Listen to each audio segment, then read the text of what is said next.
안녕하세요. 저는 두 번째 결혼에 정착해 단란한 가정을 꾸리고 살고 있는 재혼녀입니다. 말 그대로 저는 재혼을 했습니다. 다들 재혼에 대해 어떠한 선입견을 가지고 계신지요? 재혼을 포용할 만큼 가치관이 자유로우신 분들 있으실까요? 저는 생각이 좀 자유로운 편입니다. 제가 재혼을 했기 때문에 편드는 거 아니에요. 정말로 재혼이 왜 욕먹어야 되는지 몰라서 그렇습니다. 재혼이 범죄인가요? 왜 재혼 자체만으로 그걸 욕먹어도 마땅한 혼인이라고 보는 걸까요? 불륜도 어쩔 수 없는 인연이라고 개소리를 하는 세상에서 재혼이 왜 고개를 못 들 짓인가요? 단지 앞전 결혼을 실패했기 때문에 저 사람은 하자 있는 게 분명하다라고 생각하는 것도 이젠 그만두고 현실 속도에 따라가는 가치관을 배울 필요가 있지 않나 싶습니다. 재혼을 했기 때문에 겪는 불상사는 얼마든지 감안할 생각으로 재혼을 했지만 결단코 제가 새로 만난 시댁에 굽신거릴 필요는 없지 않습니까? 그런데 시댁에선 저를 자기들 손맛대로 주무르려고 하더라고요. 지금부터 재혼녀라는 이유만으로 제가 어떤 불리한 경험을 하였는지 들려드릴게요. 저는요, 이혼남 이혼녀라는 이유만으로 안 좋은 시선부터 보내는 사람들을 그다지 안 반깁니다. 솔직히 첫 번째 결혼에서 성공적인 인연을 이루었다고 말할 수 있는 사람 몇이나 되겠습니까? 100이면 100, 다들 결혼을 후회한 순간이 있을 거라고 봅니다. 본인은 이혼해야 할 만큼 고통을 받고 살면서도 내 몸 불살라 그 고비를 다 참아가며 그래도 이혼은 안 했다? 이게 그리 자랑할 만한 일인지 저는 사실 모르겠어요. 저는 재혼을 했기 때문에 재혼이 어떤 건지 너무도 잘 알고 있는데요. 이혼을 하지 않았다고 떳떳하게 말하는 사람들은 이혼을 하지 않은 게 아니라 할 용기가 없었던 게 아닌가 싶어요. 내가 사랑한다 생각해서 선택한 배우자와 지내다 보니 완전 상극인 걸 알았다고 칩시다. 내 선택이 틀렸다는 걸 인정하기 싫고 그 인연과의 연을 끊고 살 용기가 없어서 참고만 살았던 거 아닙니까? 재혼을 한 입장에서 저는 오히려 그런 사람들이 안타깝다고 봅니다. 그건 스스로를 무너뜨렸으면 무너뜨렸지 절대 나를 지키는 방법이 아니에요. 애초부터 상대에게 의지하기 위해 상대 없이는 못 살기 때문에 하는 건 결혼이 아니라 결혼으로 포장된 빈대가 아닌가 생각합니다. 이혼을 조정하려고 드리는 말씀이 아니에요. 적어도 내가 망가지는 걸 느꼈다면 나를 위해서라도 그 인연을 과감히 놓을 줄 알아야 된다는 걸 말하는 겁니다. 자식 때문에 그럴 수가 없다고요? 자식들은 과연 이혼 위기로 보이는 부모님을 보면서 그 상황에 행복할 수 있을까요? 부모님이 이혼 갈등을 겪는 건 자식들에게도 곤욕입니다. 이혼을 안 했다는 건 이혼을 미뤘다는 것일 뿐이에요. 실은 이혼하고 독립적으로 살아갈 용기가 없는 걸 다들 그렇게 포장하는 거잖아요. 저는 저의 행복을 위해 흔쾌히 재혼을 택했던 것입니다. 저한테 첫 번째 결혼은 실패가 아닌 어른이라면 겪을 수 있는 대인관계의 성장통이라고 생각해요. 성격 차이로 헤어진 첫 번째 결혼은 그냥 제가 그 남자랑 안 맞았다고 봅니다. 그 사람도 누군가에겐 최고의 연인이었을 수도 있죠. 저랑은 상극이었을 뿐이고요. 그렇게 이혼여임을 숨기지 않고서 여유를 가지며 살다 보니 두 번째 인연도 자연스럽게 찾아오더라고요. 두 번째 남자는 포장마차 사장님이었어요. 제가 결혼 때문에 잠깐 끊었던 혼수를 다시 즐기기 시작하면서 자주 가던 포장마차가 있었는데 거기 사장님과 대화가 잘 통해 말동무로 지내다가 사장님이 마음을 표시해 주어서 연인이 되었거든요. 사장님은 제가 본 남자, 여자 다 포함해서 가장 마음이 너그러운 사람이었고 그게 장사 마인드에서도 드러나서 손님들에게 주문 안주보다 더한 서비스를 마음 놓고 주는 사람이었습니다. 아마 그래서 제가 더 말동무로 포장마차를 자주 찾았던 것 같아요. 사장님이랑 있으면 저까지 마음이 부드러워지는 느낌이 있었거든요. 한 번은 손님이 시킨 안주보다 더 비싼 서비스를 내주는 사장님을 보고서 남는 게 있냐고 물은 적이 있었는데요. 사장님은 당연히 남는 게 있기 때문에 즐기면서 한다고 껄껄 웃더라고요.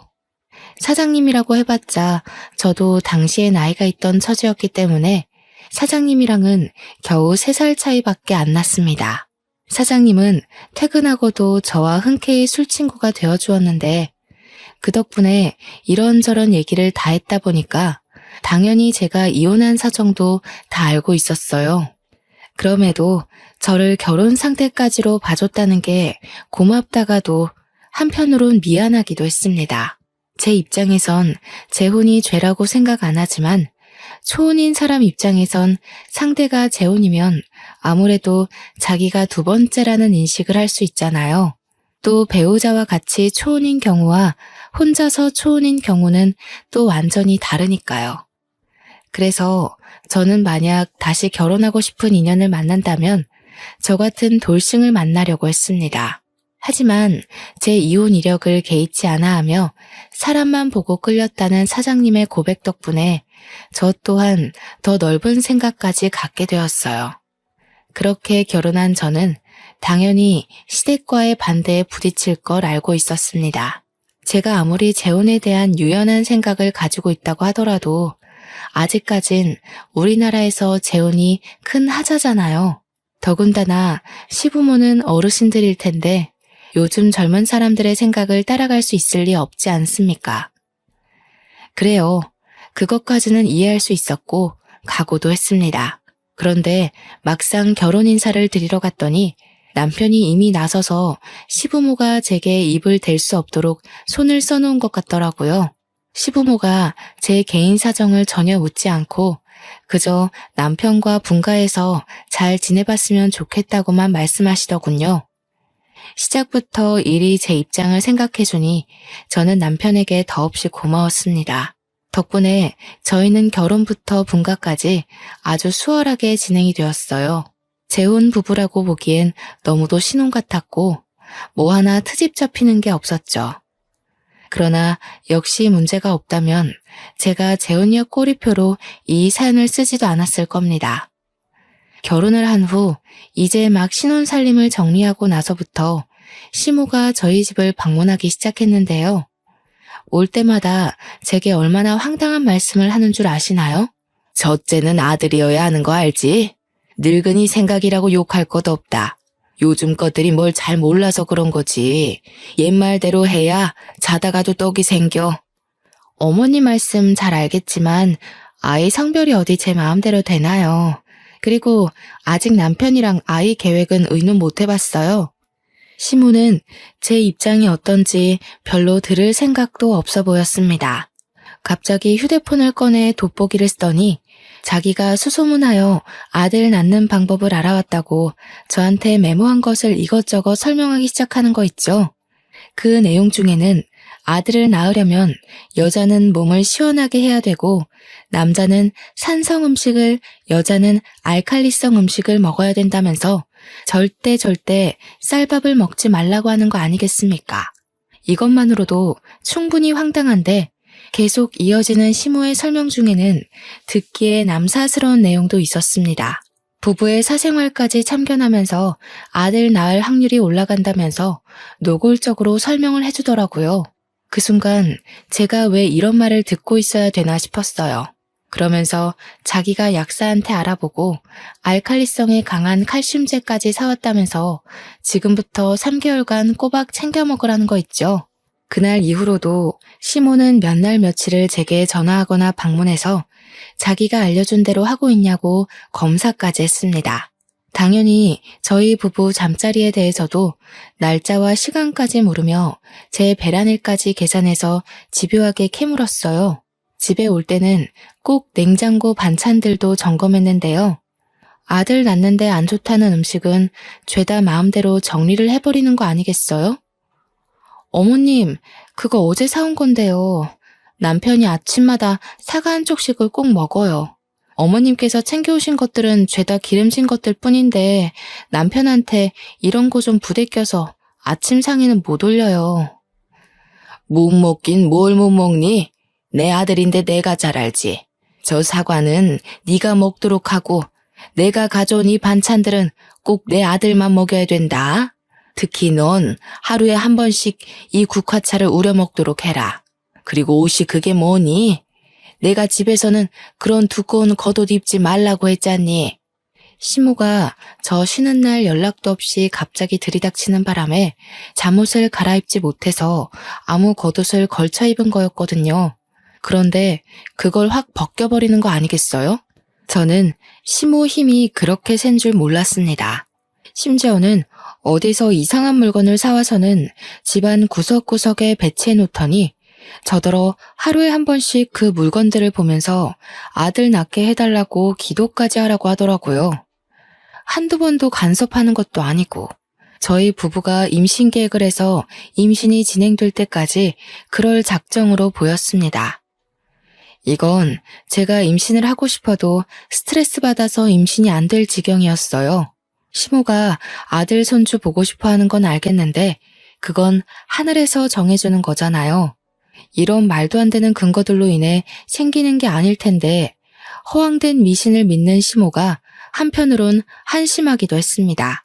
집에 하나둘씩 못 보던 물건이 생기니 초반에는 신경 안 쓰던 남편이 끝내 모형 인형 같은 것들이 뭐냐고 물을 때가 있었는데요. 저는 괜히 남편과 시댁 사이에 트러블이 생길 걸 피하고 싶어 그동안 말을 아끼고 있었거든요. 그런데 몇 달째 시모한테 시달리고 있으니 그만 남편한테 알려야겠더라고요. 아, 그거 어머님이 첫째는 아들이어야 된다고 아들 낳는데 좋다는 물건들이래. 처음엔 한두 개 사오시더니 집에 올 때마다 매번 다른 걸로 사오신 거야. 뭐? 그런 게 어딨어. 보기 껄끄럽게. 사람 사는 집에다가 무슨 저런 것을 놔뒀대? 엄마가 또 쓸데없는 거 듣고 와서 자기 못 살게 굴었나 보네. 인형이 한두 개가 아닌데 그동안 이만큼이나 시달리면서 왜 말 안 했어? 그냥 괜히 자기랑 어머님 사이 불 붙이고 싶지 않아서. 그런데 점점 심해지시니까 좀 곤란하긴 하다. 어머님이 자기 좋아하는 나물 반찬도 다 갖다 버리셨어. 자기 보고 산성 음식만 먹으래. 자기 소화기관 안 좋아서 기름진 것 자제해야 되는데 어떡하지? 예상대로 남편은 시모에게 화가 많이 난 얼굴이었습니다. 남편은 결혼을 하고 나서도 제가 재혼녀라는 이유만으로 상처받지 않도록 엄청 신경 쓰는 사람이었는데요. 시모가 제게 입질을 한 걸로 모자라 임신 부분에서 스트레스를 주고 있었다는 사실을 알자 열이 많이 받은 듯 했습니다. 제가 사소한 부분에 대해서도 설명 들었다고 하니까 남편은 더 참지 못하고 시모한테 전화를 걸어 따졌어요. 그 때문에 한동안 시모의 걸음이 뚝 끊겼고 연락도 함께 끊어졌습니다. 남편은 시모가 사다 놓은 이상한 모형 인형과 반찬 등 말도 안 되는 미신이 깃든 흔적 모두를 전부 내다버렸습니다. 시모가 사다 줬던 약까지도 빠짐없이 전부 다요. 남편과 시모가 다툰 것은 마음이 불편했지만 그래도 그것들이 눈에만 안 보이니까 제가 좀 숨을 쉴 수 있겠더라고요. 마음이 평온해졌기 때문일까요? 스트레스의 원흉이 사라지자 놀랍게도 저는 임신을 하게 되었습니다. 임신이 되었을 때까지도 시댁에선 제게 간섭하는 것이 없었어요.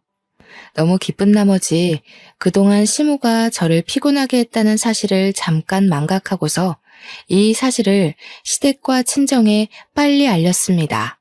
그런데 아니나 다를까 그때부터 시모가 제게 다시 슬슬 입을 대기 시작하는 거 아니겠습니까? 태몽은 누가 꿨니? 어떤 꿈이었어? 너 그동안 내가 시키는 대로 했지?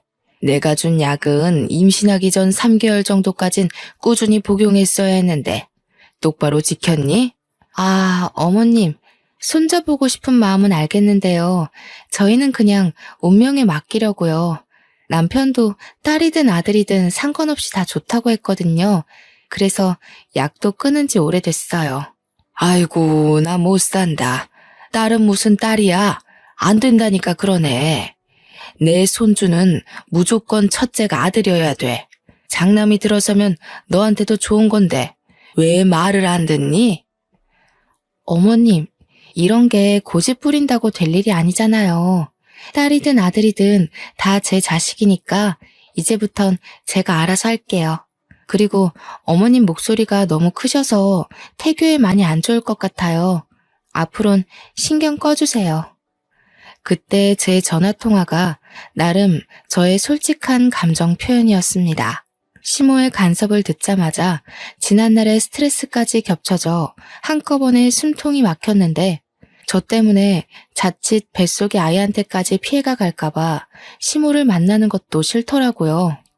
다행히 남편의 입김 때문에 시모가 저희 집에는 찾아오지 않았어요.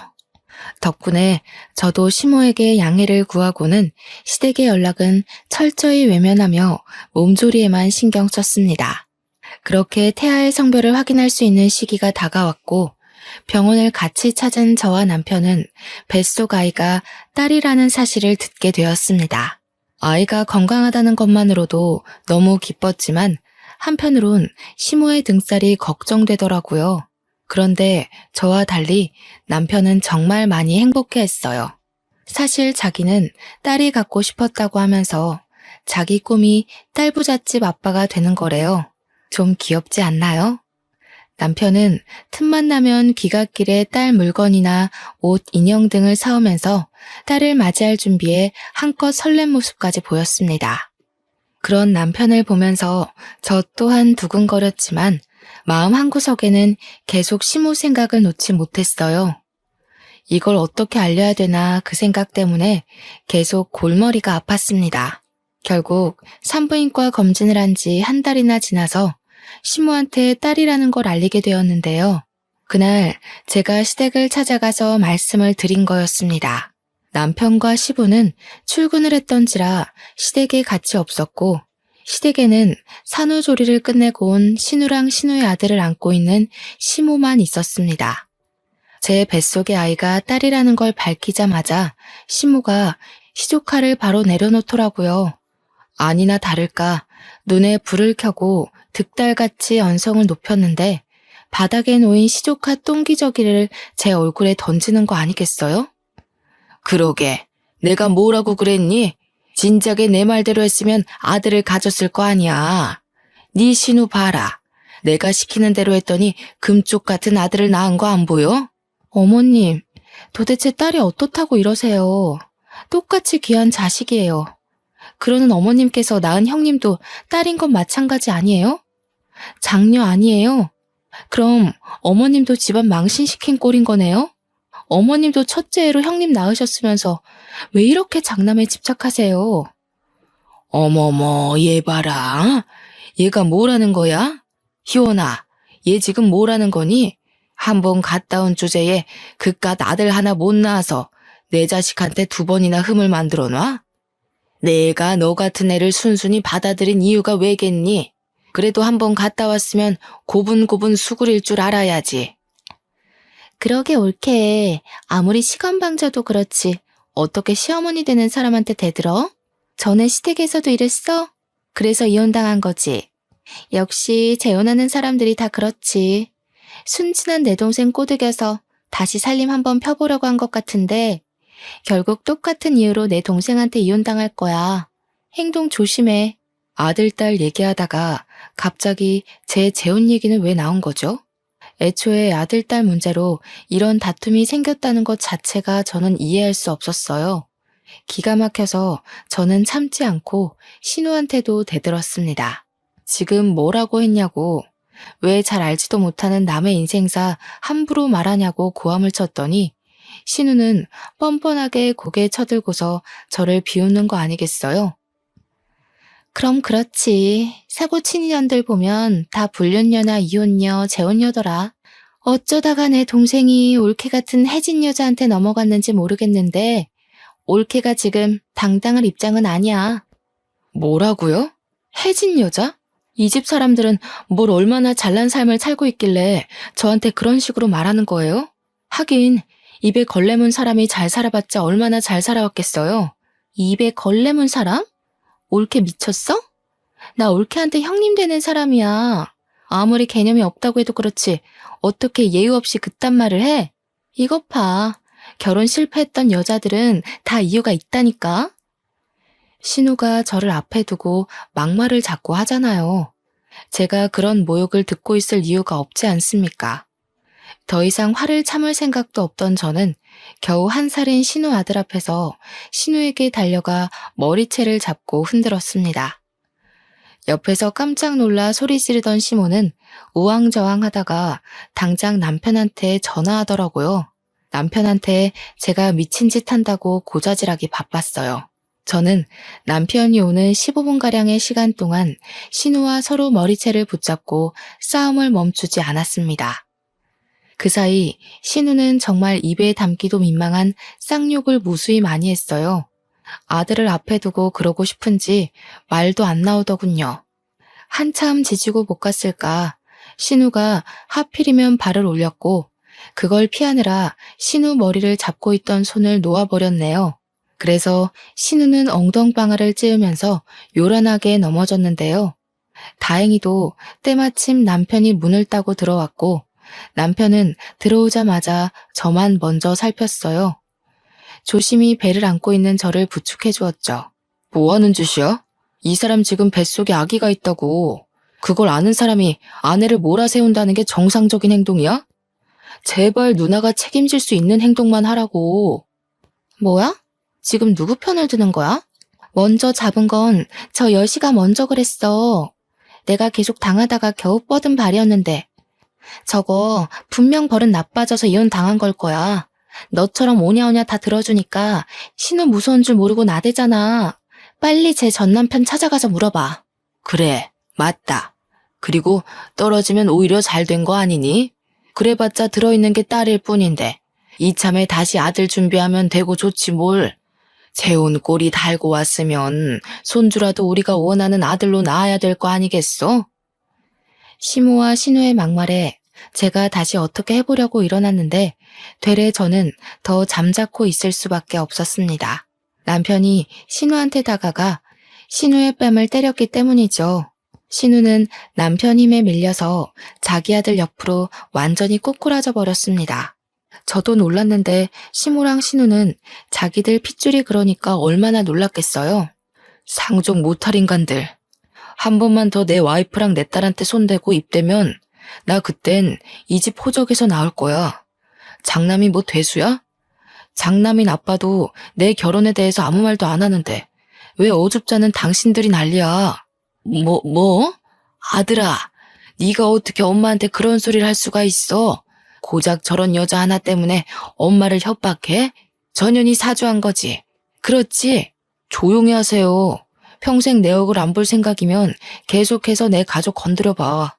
나 절대 그냥 하는 소리 아니야. 내 딸 손대는 순간 누나 아들도 잘못될 줄 알아. 남동생의 협박에 놀란 건지 신우는 남편의 말에 눈물까지 보이면서 억울했습니다. 저는 남편의 부축을 받고 그대로 시댁을 빠져나왔어요.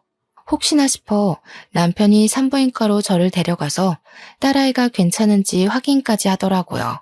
이상 없다는 전문의의 말을 듣고 나서 남편은 제게 마음 놓고 사과를 했어요. 우리 엄마랑 누나가 옛날부터 좀 간섭이 많은 사람들이었어. 자기 재혼에 대해서도 자꾸 트집 잡으려길래 나름 내가 찍소리 못하게 해놨는데 이런 수모 겪게 해서 미안해.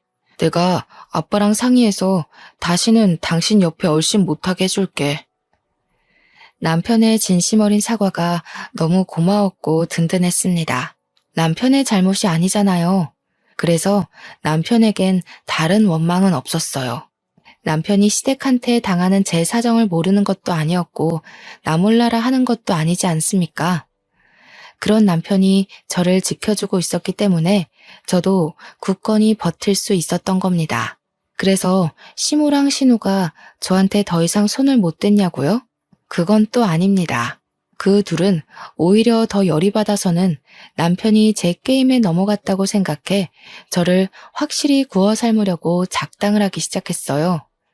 저는 출산을 하기 전까지 몇 번이나 시댁 식구들 때문에 유산의 고비를 넘겨야 했습니다.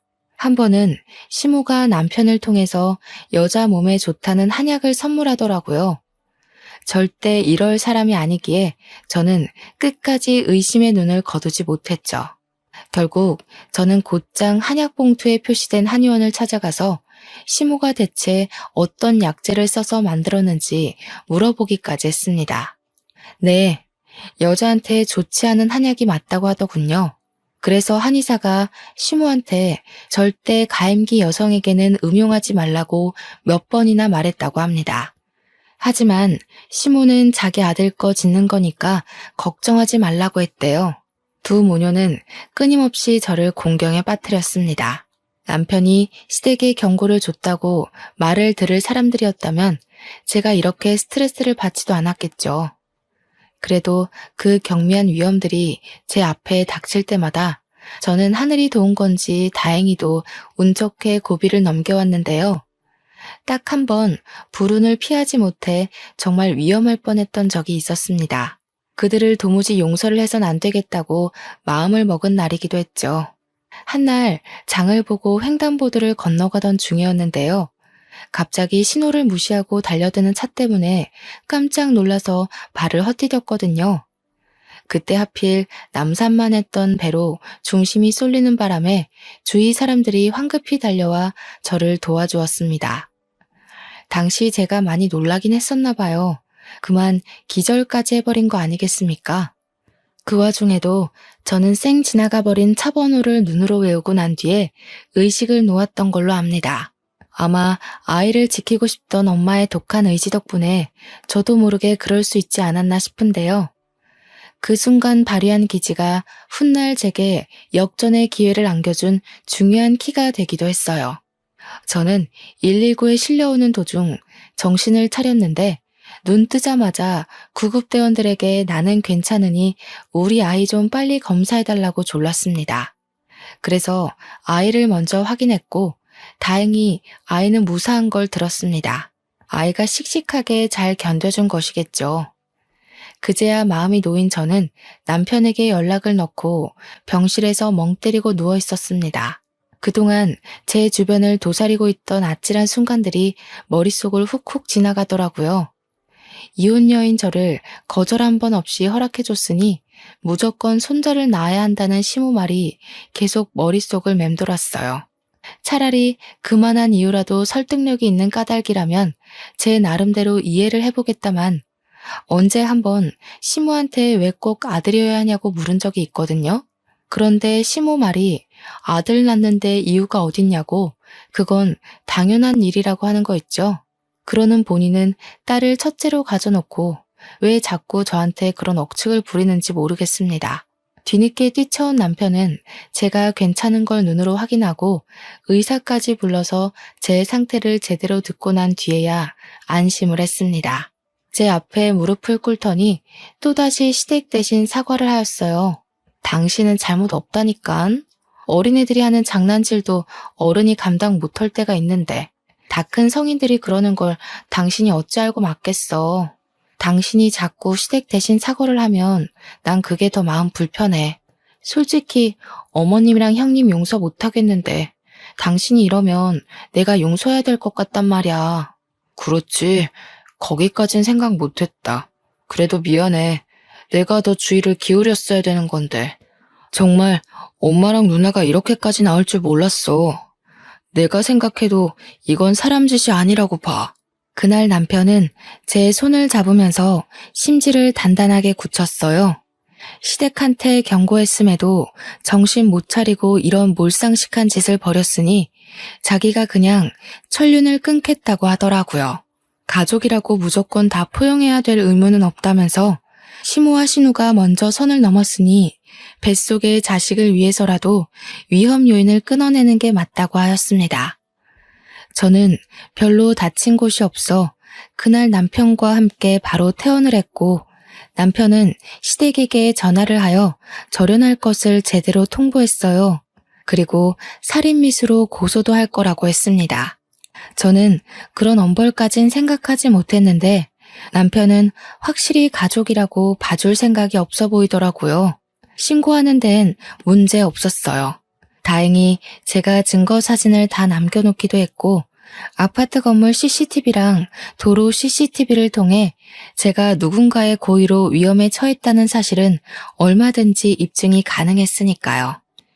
계속 상황을 모른 척하며 떳떳하게 주장하던 시모가 남편이 고소를 한다고 증거 다 있다고 확고한 발언을 하자 그제야 당황해서 꼬리를 내리기 시작했는데요. 남편은 그 변명의 목소리조차 듣기 싫다면서 그대로 전화를 끊어버렸어요. 그랬더니 다음날 시모가 신우랑 같이 저희 집에 찾아와서 남편을 붙잡고 늘어지더라고요.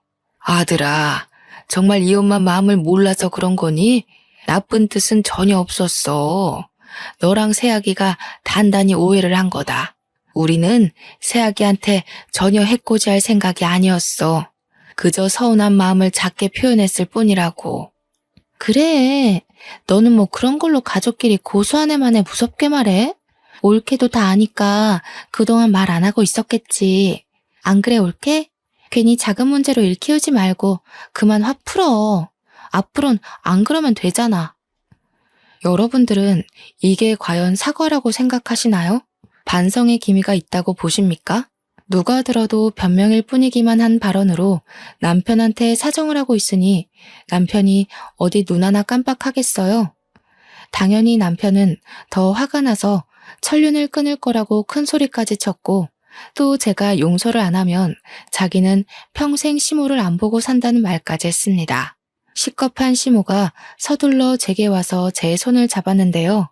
그 힘에서 얼마나 간절함이 묻어나던지 맞잡은 손이 엄청 아렸습니다.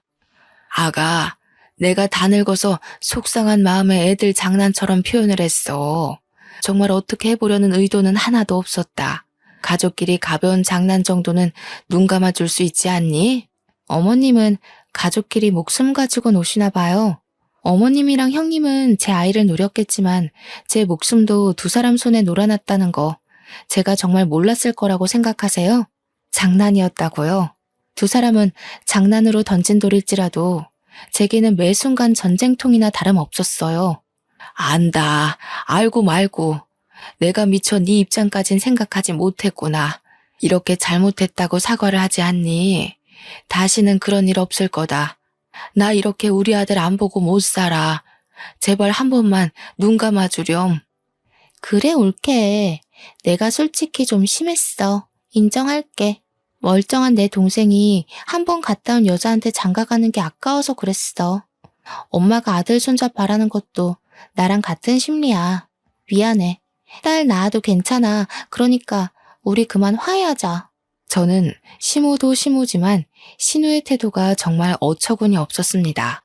시모는 그래도 발을 동동 구르며 저를 붙잡고 울상짓는 신용이라도 했는데 신우는 전혀 아니었거든요. 한눈에 봐도 신우는 자기가 왜 사과를 해야 되는지 모르는 눈빛이었고 고소만큼은 피하기 위해서 어쩔 수 없이 고개 숙이는 느낌이 났어요. 원래부터 좋게 넘어갈 생각은 아니었지만 신우의 반성 없는 꼴을 보니 이 상황을 조용하게 넘어가면 안 될 것 같더라고요. 결국 신우는 자기 무덤 자기가 판 셈이에요. 신우 태도를 보고 제가 제 행동을 결정하려 했는데 신우는 제가 당시 현장을 피바다로 만들도록 화를 돋운 거예요. 저는 자리에서 일어나 잠깐 방에 들어가서 종이봉투 하나를 들고 나왔습니다. 그러고는 신우 발 앞에 패디기를 쳤어요. 제가 횡단보도에서 의식 잃으면서까지 차 번호를 외웠는데요. 조회해보니까 엄청 재미난 사실을 알았지 뭐예요? 형님 그렇게 떳떳하게 아들 낳았다고 자랑하더니 유부남 꼬셔서 낳은 애였어요? 제 말에 신우는 처음으로 크게 당황하면서 입을 어버버거렸습니다. 이 사실을 처음 듣는 남편과 시모는 저희 대화에 끼어들지 못하고 있었고 남편이 대신해서 신우 발 아래 있는 종이봉투를 들고 확인했어요. 남편이 평소 눈치가 빠른 편인데 아니나 다를까 남편의 표정이 어그러지면서 대충 뭔가를 눈치챈 것 같더라고요. 이게 다 뭐야? 이거 누나잖아. 이 사람이 이번에 새로 만났다는 남자야? 그렇게 꽁꽁 숨기고 나중에 밝혀주겠다더니 이 사람 뭐 하는 사람인데? 아, 그거 형님이 불륜녀라는 증거야. 내가 형님이 뭔 차에 사고 당할 뻔했다고 했잖아. 어떻게 보면 그것도 뺑소니나 다름없는데 경찰한테 차 조회 좀 해달라고 했지. 그런데 웬 아저씨 차라고 하더라고.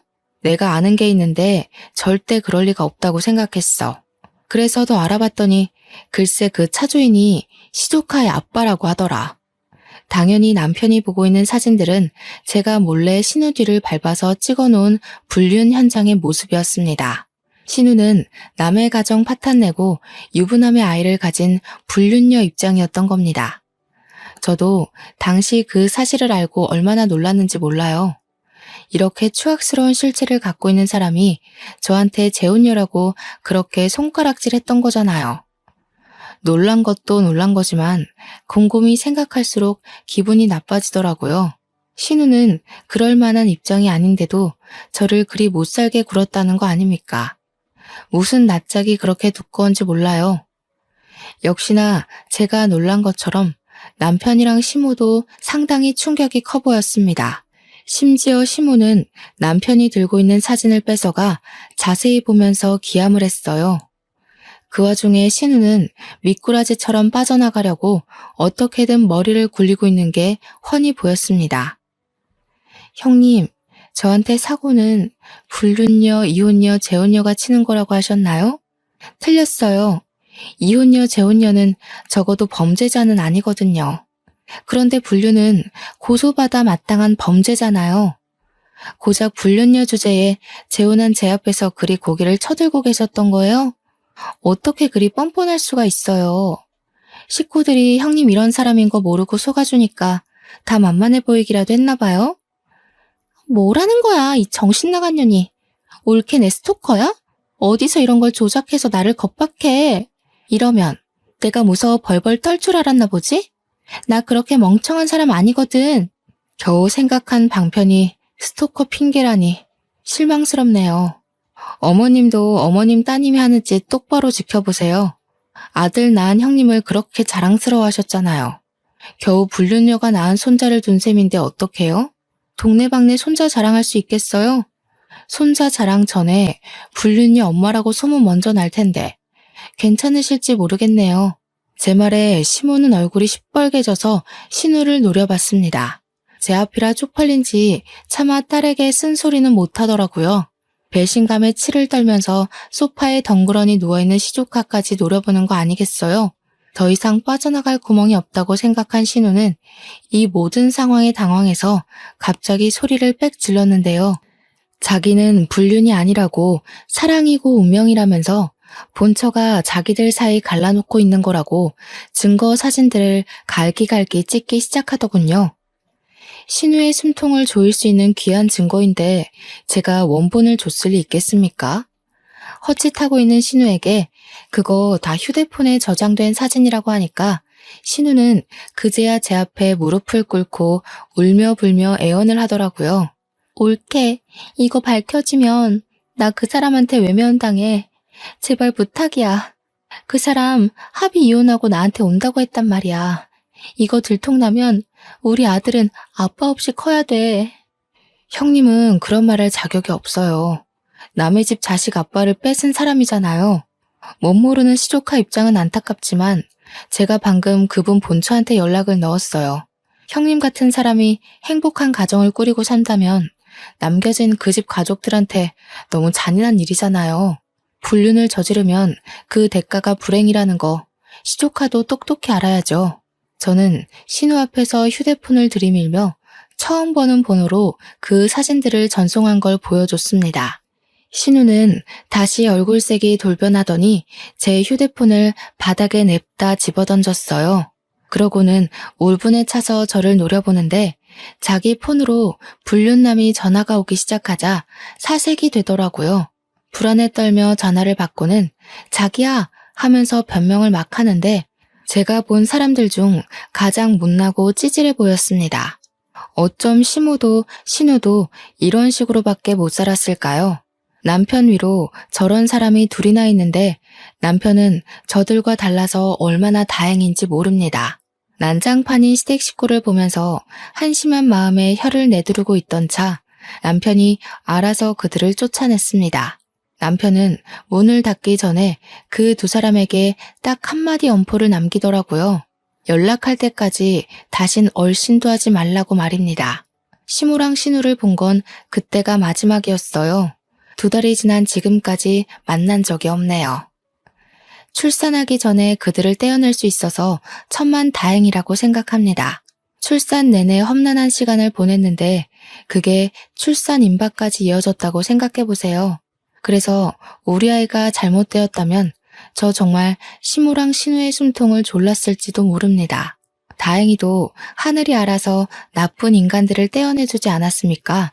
출산 임박해서 그 2사람을 정리했잖아요. 모든 게 다 고마운 상황이었지만 그 와중에 특히 고마웠던 건 못난 엄마의 불찰에도 그 모든 걸 씩씩하게 잘 버텨준 우리 딸에게 고마울 따름이에요. 제 아이는 너무도 무사하고 건강하게 태어났습니다. 저와 남편은 그제야 가정다운 가정을 살면서 딸에게 최선을 다하는 부모가 되려고 노력 중에 있어요. 아, 그리고 제 딸이 여자아이치곤 좀 독특한 부분이 있었는데 예쁜 인형을 좋아하기보단 주로 칼 장난감을 가지고 노는 걸 좋아하더라고요. 얼굴은 예쁘게 생겨가지고 남편이 사준 인형들을 세워놓고 칼을 휘두르며 노는데 얼마나 장군 같은지 모릅니다. 남편이 인형놀이 하라고 사준 선물들은 전부 딸의 전쟁놀이를 즐겁게 만들어주는 적군이 되어버렸어요. 그럼에도 남편은 그런 딸마저 사랑스럽고 예쁘다며 시간 날 때마다 딸이랑 놀아주려 하더군요. 사이좋은 부녀를 보면서 저는 그간의 스트레스를 싹 잊어가고 있는 중입니다. 그리고 시댁 사정은 전과 다를 게 없었어요. 여전히 제 눈에 코빼기도 안 보였고 근근히 소식은 들렸지만 명절조차도 마주할 수 없었습니다. 이게 다 남편이 제 편의를 봐줬기 때문이죠. 제가 그런 몰상식한 시댁을 안고서 결혼 생활을 이어갈 수 있는 이유도 전부 남편의 덕이라고 봅니다. 가끔씩 시부만 저희 딸을 만나러 신혼집에 방문하고 있는데 시부 말 들어보니까 시무가 늘 같이 동행하고 싶다 하는 것 같다더라고요. 시부가 한 번씩 남편한테 슬쩍 시무 얘기를 물어보곤 하는데 그때마다 남편이 단칼에 거절하는 바람에 시무는 아직도 저희 신혼집 동네조차 못 밟아보는 중입니다. 시부는 한 번씩 더 보는 것 말고는 저희에게 화해할 것을 딱히 강요하지는 않았습니다. 시부도 신우와 시모의 행적을 들었을 테니 감히 눈 감아주라고 언급하지 못하는 거겠죠. 그래서 그저 제 딸의 사진이랑 동영상만 찍어 시모한테 보여주는 걸로 만족하고 있어요. 또 신우는 제가 신우 불륜남의 본처에게 증거물을 죄다 보내줘서 상간녀 소송을 당했다고 하더라고요. 죗값을 받으라고 일부러 본처에게 알린 것이기 때문에 신우가 어떻게 되었는지 괜찮은지 딱히 안부가 궁금하진 않았습니다. 다만 저 때문에 아빠 없이 커야 하는 시조카의 사정은 마음 한편에 계속 걸려 있어요. 부디 신우가 죗값 치른 이후로 자기 죄를 반성하고 시조카에게 부끄럽지 않은 엄마가 되었으면 좋겠네요. 보통은 이런 개첩한 시댁이라면 2번째 이혼도 마다하지 않고 했을 법한데 여태 들려드렸다시피 제 남편이 너무 진국인 사람이에요. 지금도 제가 이 글을 쓴다고 딸내미랑 둘이 자리를 피해줬는데 뭐하고 노는 줄 아세요? 아이가 6살 이전까지 촉각놀이를 하면 건강한 사고력을 가진다는 걸 공부해와서는 거실에서 밀가루 파티를 벌이고 있어요. 제가 육아 때문에 잠깐 휴직 상태인데 남편은 일까지 하면서도 저보다 육아에 더 신경 쓰고 공부를 해요. 그렇다고 저한테 소홀한 것도 아닙니다. 남편이 요리에 일가견이 있어서 포장마차를 운영한 것도 있었는데 자기가 집에 있는 날에는 자기가 식사 준비를 하려고도 해요. 제가 이런 사람을 두고 어떻게 다른 생각을 하겠습니까? 저는 남편을 만나 너무 행복해요. 시댁이 그런 사람들일지라도 남편 때문에 이겨내고 싶을 만큼 남편을 사랑합니다. 앞으로 제 삶에서 다른 인연은 없을 거예요. 저를 위해 살려고 노력했기 때문에 제가 완벽한 제 짝을 만나지 않았나 싶습니다. 나랑 잘 맞는 사람을 찾는 건 참 힘들다는 거 압니다. 결혼을 겨우 2번째 만에 성공한 저조차도 복권 당첨이나 다름없다고 생각하고 있어요. 이게 서로 존중하는 마음이 참 중요한 것 같아요. 상대방을 나로 생각하면서 내가 받고 싶은 대우만큼 상대방을 대우해준다면 잘 맞는 사람을 찾는 게 꽤 금방일지도 몰라요. 천생연분이 나타나길 바라기보단 나를 먼저 가꾸고 있는다면 좋은 연분이 반드시 생길 겁니다. 제 사연은 여기까지입니다. 들어주셔서 감사하고요. 항상 행운 가득한 날 되시길 바래요.